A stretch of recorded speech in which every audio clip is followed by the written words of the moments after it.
Tumsifu Yesu Kristo. Uhuru wa Yesu, Mola yaseba, tuitikie wote Yesu. Roho Mtakatifu wa Yesu ananena na ulimwengu, pinga ushoga na roho zote za kuzimu na kuziombea kwa jina la Yesu. Lakini pinga roboti aliyeingia duniani kwa kisingizio cha kukua kwa sayansi na teknolojia. Ni sanamu huyo.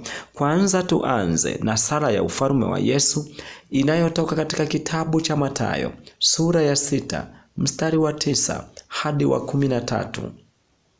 Baba yetu uliye mbinguni, jina lako litukuzwe, ufalme wako uje, mapenzi yako yatimizwe hapa duniani kama huko mbinguni. Utupe leo riziki yetu, utusamee deni zetu kama sisi nasi tuwasamehe wadeni wetu, na usitutie majaribuni, lakini utuokoe na yule muovu, kwa kuwa ufalme ni wako na nguvu na utukufu hata milele. Amina.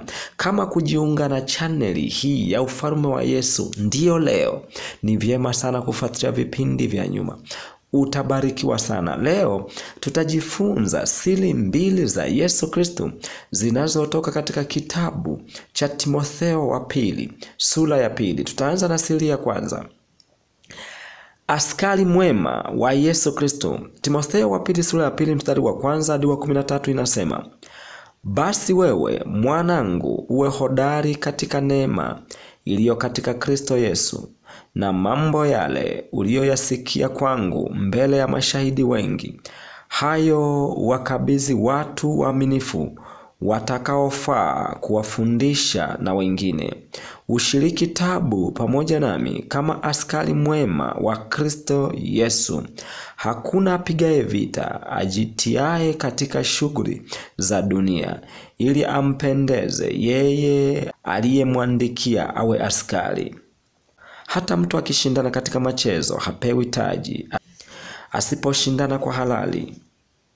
Yampasa mkulima mwema taabu ya kazi kuwa wa kwanza wa kupata fungu la matunda. Yafahamu sana hayo nisemayo, kwa maana Bwana atakupa akili katika mambo yote. Mkumbuke Yesu Kristo aliyefufuka katika wafu, wa uzao wa Daudi, kama inenavyo Injili yangu. Nami katika hiyo nimeteswa katika kufungwa kama mtenda mabaya, lakini neno la Mungu halifungwi.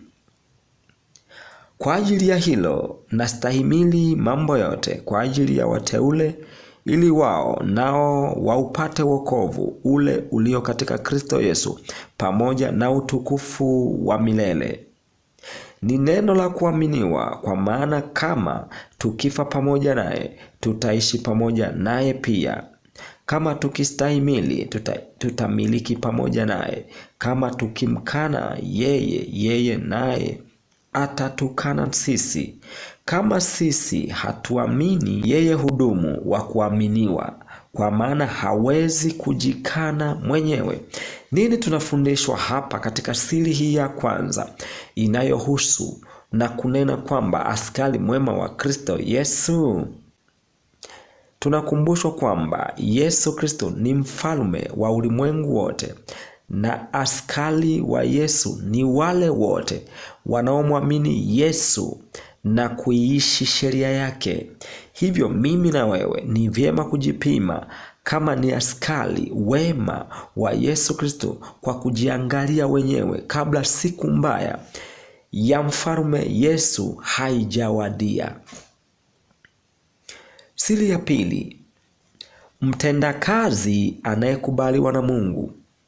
Timotheo wa pili sura ya 2 mstari wa 14 hadi 26 inasema: uwakumbushe mambo hayo, ukiwaonya machoni pa Mungu, wasiwe na mashindano ya maneno ambayo hayana faida, bali waharibu wasikiao. Jitahidi kujionyesha kuwa umekubaliwa na Mungu, mtendakazi asiye na sababu ya kutahayari, ukitumia kwa halali neno la kweli. Jiepushe na maneno yasiyo na maana ambayo si ya dini, kwa kuwa wataendelea zaidi katika maovu. na neno litaenea kama donda ndugu. Miongoni mwa hao wamo Himenayo na Fileto, walioikosa ile kweli, wakisema ya kwamba kiama imekwisha kuwapo, hata kuipindua imani ya watu kadhaa wa kadhaa. Lakini msingi wa Mungu ulio imara umesimama wenye muhuri hii: Bwana awajua walio wake, na tena kila alitajaye jina la Bwana na auache uovu. Basi katika nyumba kubwa havimo vyombo vya dhahabu na fedha tu, bali na vya mti na vya udongo, vingine vina heshima, vingine havina. Basi ikiwa mtu amejitakasa kwa kujitenga na hao, atakuwa chombo cha kupata heshima, kilichosafishwa, kimfaacho Bwana, kimetengenezwa kwa kila kazi iliyo njema. Lakini zikimbie tamaa za ujanani, ukafuate haki na imani na upendo na amani, pamoja na wale wamwitao Bwana kwa moyo safi. Walakini uyakatae maswali ya upumbavu yasiyo na elimu, ukijua ya kuwa huzaa magomvi. Tena haimpasi mtumwa wa Bwana kuwa mgomvi, bali kuwa mwanana kwa watu wote, awezaye kufundisha, mvumilivu, akiwaonya kwa upole wao washindanao naye, ili kama ikiwezekana Mungu awape kutubu na kuijua kweli, pate tena fahamu zao na kutoka katika mtego wa Ibilisi, ambao hao wametegwa naye hata kuyafanya mapenzi yake. Nini fundisho hapa? Mtendakazi anayekubaliwa na Mungu ni yule anayemwamini Yesu Kristo na kuiishi sheria yake, mfano upendo, haki, amani, furaha, upole, msamaha, na kuwaombea walio chini ya shetani watoke utumwani mwa shetani. Kumbuka kuwa mtendakazi wa Mungu sio kazi, bali kazi ni kuwa mtendakazi anayekubaliwa na Mungu wa mbinguni. Hivyo ni bora kutii sauti ya Yesu Kristo kuliko sauti ya Mungu, maana Mungu ni taasisi pana. Kuna Mungu wa mauti ambaye ni shetani, na Mungu wa uzima wa milele ambaye ni Yesu Kristo. Mwamini Yesu Kristo upate kuokoka. Asanteni sana.